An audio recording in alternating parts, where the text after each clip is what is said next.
It was again New Year's time. What year I know not, nor does it matter.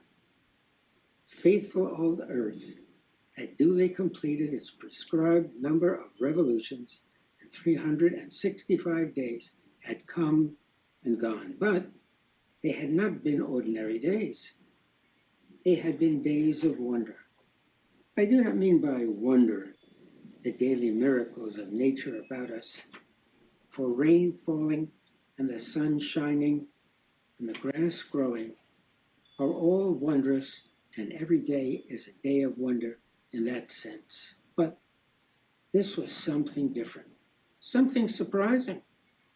For the days of wonder of which I speak had been due to something that man, for the first time in their history, had done with good heart and their own free will. It was not that these days were distinguished by the birth of dreadful and marvelous machines, or by extraordinary feats of super speed, or by new explanations of the moon. No, none of these. Some beneficent power had taken hold of mankind, as we shall see. For the chief, the most notable business that consumed these amazing 365 days was called, we are told, the Parliament of a Year. And therein had laid the wonder of it.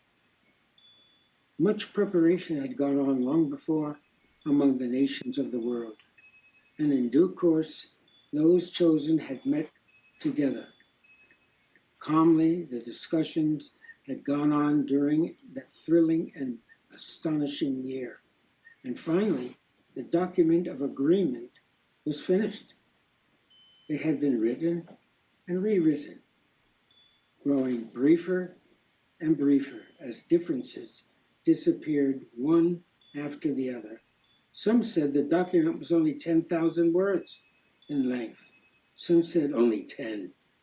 And so, on the last day of the period allotted, it was again New Year's time, the time of which I speak, as bells of joy began to sound the world over, for hints of the great decision had begun to be broadcast by the news commentaries of the world.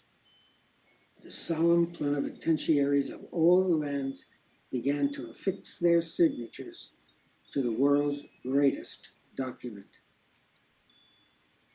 They had labored long, and on their faces were graven the deep lines of weariness and fatigue, but their eyes shone with a great content. Their shadowed eyes were alight with friendship. They had labored long to reach the golden decision, and were tired in body, but their hands were firm and their steps did not falter. On huge television screens, the happy, dancing crowds beheld a scene that freed mankind forever from the senseless centuries of war. On a dais of gold, spread upon a table of pure white marble, lay the scroll.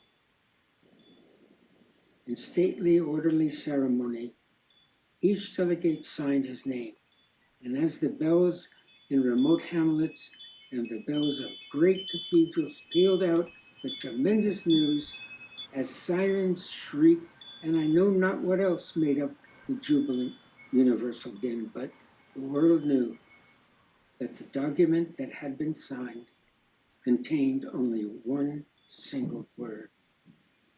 It was the word peace.